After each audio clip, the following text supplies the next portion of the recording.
Hi, I'm Laura McCabe, and I'm here to talk to you today about tubular herringbone.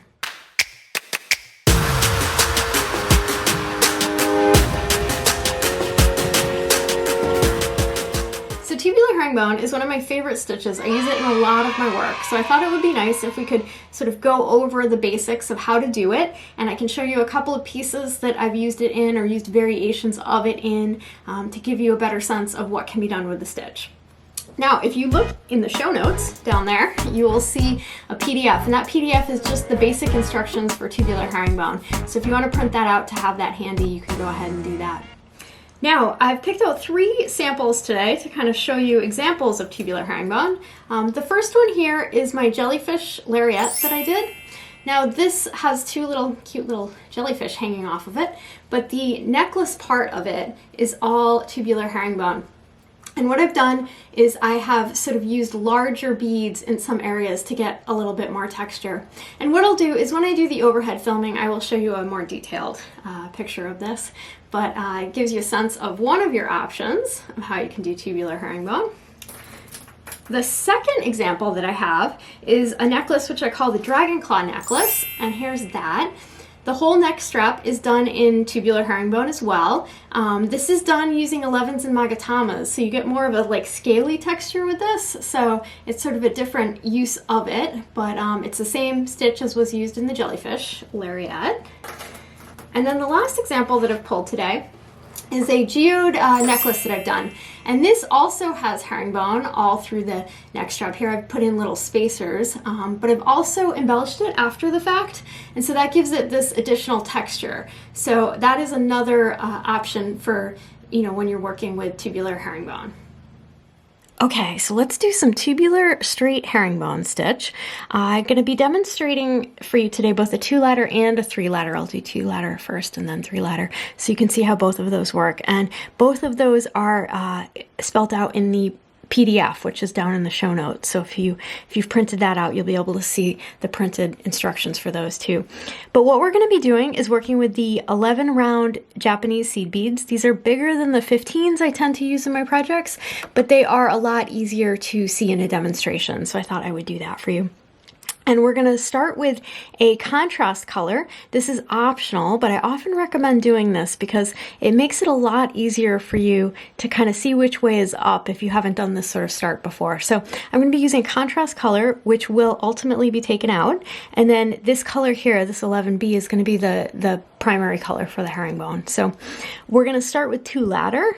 And for any type of tubular herringbone with this particular start, for every ladder that you're doing, you're going to need to pick up 4 beads for the start. So we're doing 2-ladder times 4, it's 8 beads.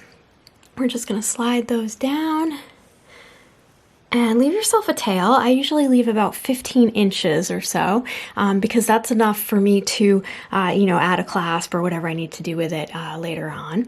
And then I'm going to go through that first bead there and make a circle so you guys can see that there's that little circle. Don't tie a knot because you want to be able to take these out later.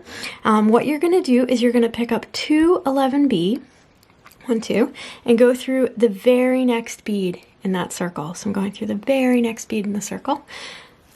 And I'm going to pull that. Now you can see these fingers here, they're actually holding tight to the tail because there's no knot in there. So if I were just to let go, it would actually pull the tail right through. So you want to make sure you put a little tension on that. So pick up 2, go through a bead. Now I'm going to skip over 2. So the next 2 I'm going to skip over.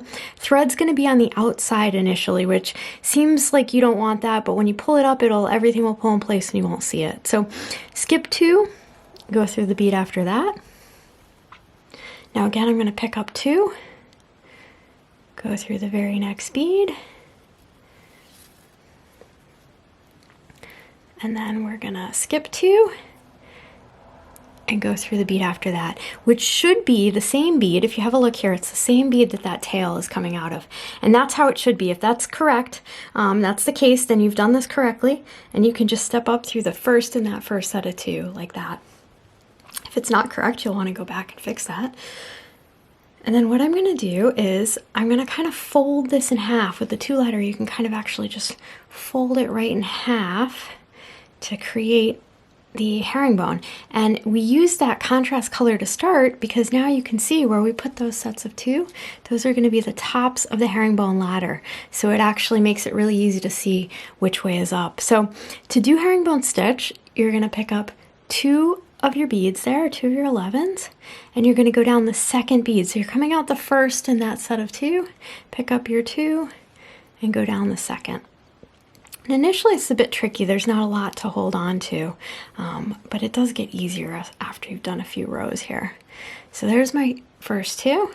Now what I'm going to do is I'm going to come across here and come up the first bead in that second set of two. So I'm out of the first bead in that second set of two. Now what I'm going to do is pick up two more and go down through the second bead in that set there. And often with herringbone you kind of have to put them in their place to get them to sit properly, but there we go. Now end of the round, because we've added to both of those ladders, you're going to come across and you're going to step up through two. That step up is kind of important if you want to keep your herringbone straight. You can not do a step up, but it will twist. So to keep it straight, you need to make sure at the end of the round you come across and go up through two beads, and that'll keep it going straight. That step up's only at the end of the round. So let's do another round. Coming out of the first bead in that first herringbone ladder, I'm going to pick up my two, go down through that second bead, kind of put everybody in their place there, come up through the first and that second set of two, I'm going to pick up my two and go down through that second one there and come across. Let's see, there we go, and step up through two again. So that's the end of the round and we have that step up through two. Now sometimes people find it a little tricky to see where that step up is, because if you miss it, the only way to correct for it is to go back and take beads out. So there's a couple of options. One little trick is to just set your rows out in sets of two. So here we have two ladders, so you would add two beads, then add two beads, and then your step up. So you could just add, you know, set out your sets of two so that you have two sets of two, and then every time you've used a set of two, or you've used two sets of two, you're gonna step up. So let's see, there we go, there's our first set of two on there, and now we're gonna come up through the first bead in the second ladder and pick up our second set of two, go down and come across, and there's our step up. Another little trick I can show you, which is a great little trick, is the column that the tail thread is in. So right there, you can see where my tail thread, it's in this column right here. That column is the step up column. So whenever you get around and you see the tail thread hanging out of that column, you know that's where your step up is going to be. So that's another way to look for it. That perhaps maybe is easier. I know if I set out all the sets of two, then I start pulling from the wrong piles and everything else. So you can also look for that tail thread there. It becomes harder to see the step up with the smaller beads. So with the 11s, it's easier to see once you finished a round. With the 15s, they're a bit smaller, so sometimes it's a little bit harder to see that it's time to step up. So there we go, there's our step up. Now what you can do is continue beading with, in this case we're using the 11B to create your herringbone, but at any point sort of after here, you can go and you can just pull these little contrast beads out, because if you remember, we didn't tie a knot, so this is great. It will pull out very easily. There we go. And there you go. There you have it. So that is a 2-ladder tubular straight herringbone. Okay, now we've done 2-ladder. Let me just do a quick demo for you guys on 3-ladder, because I think that would be nice for you to see that as well.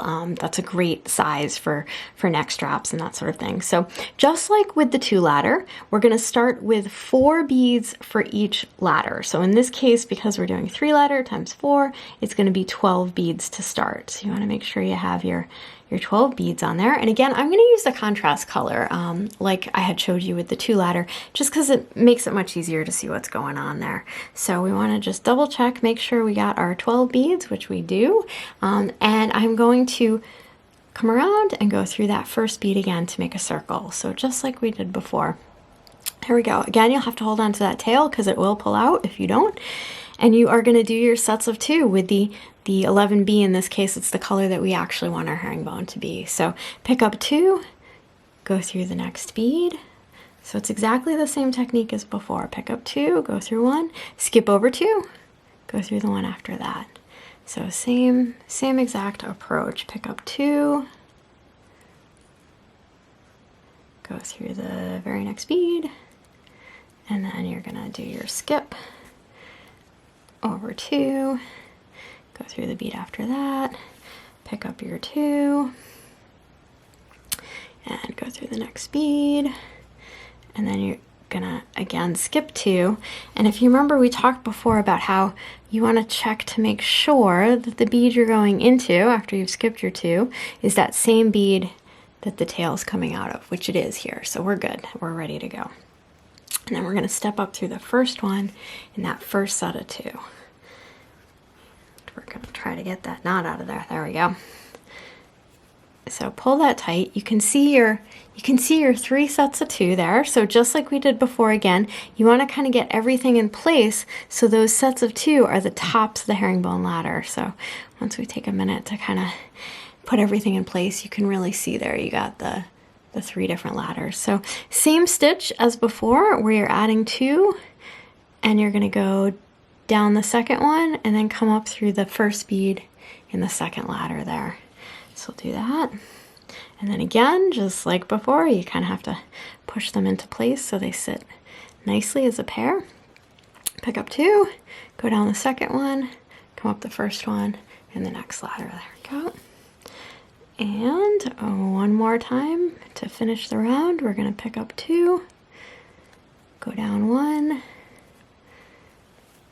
and we are going to step up just like we did before. So I'm going to come across, and I want to go up through 2 beads, just like that, like we did before. And that finishes a round. So the same thing applies as before, where the step up is always going to be in the column that the tail's coming out of. So my tail's a little caught up there, but if I pull this out, I can show you there's the column that the tail's coming out of, and that is also the step up column. So again, you'd continue the same way. The only difference is this time there's 3 sets of 2 rather than 2 sets of 2 in a round. So we'll keep going this way.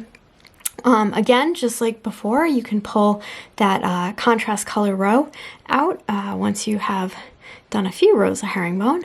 That'll pull right out for you. This is actually, I have to say, I love this start for herringbone because one of the great advantages is you don't have an irregular row like you would have if you start with a ladder stitch start, which is another common way to start herringbone.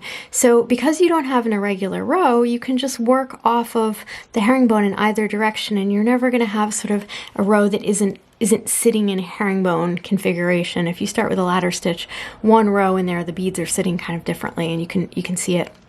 So this is great because you can work off either direction, and it works the same off either direction. So if you pick up the tail, it's gonna work for you the same way that it is with the working thread. So directionally you'll be moving in the same direction.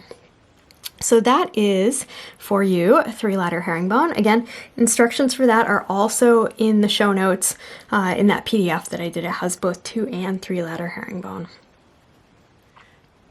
Okay, so here is a overhead shot for you with a little bit more detail of some different types of herringbone that you can do. I wanted you to see that there's kind of a lot of options out there by changing beads and embellishing and all of that kind of stuff. You can get really interesting looks to it. So here, this is the necklace actually I showed you earlier. It's the jellyfish necklace. You can see in here is tubular straight herringbone, just like we did earlier. This is 3-ladder, done with size 15s. And then I've put some accent pieces in here that use interlocking duos and that sort of thing, but that there is the herringbone that I demonstrated for you earlier. This here, my geode necklace that I've done, this is 2-ladder herringbone, and it's done with 15s, and then I've gone back over the surface and actually embellished with Japanese charlottes on top. So It gives you a bit of a different look. It gives you a little bit of texture. And then finally, this one here is 2-ladder tubular herringbone, but it is done with alternating 11s and magatamas. So for example, I would do an 11, a magatama, 11, magatama, and then extra magatama 11, magatama 11. So by switching up the beads that you use, different sizes and shapes and colors, you can get sort of interesting textures and patterns as well. So there's just 3 examples of some of the things you can do with herringbone stitch. Thanks for joining me today for this review of tubular herringbone. Be well, stay safe, and bead on.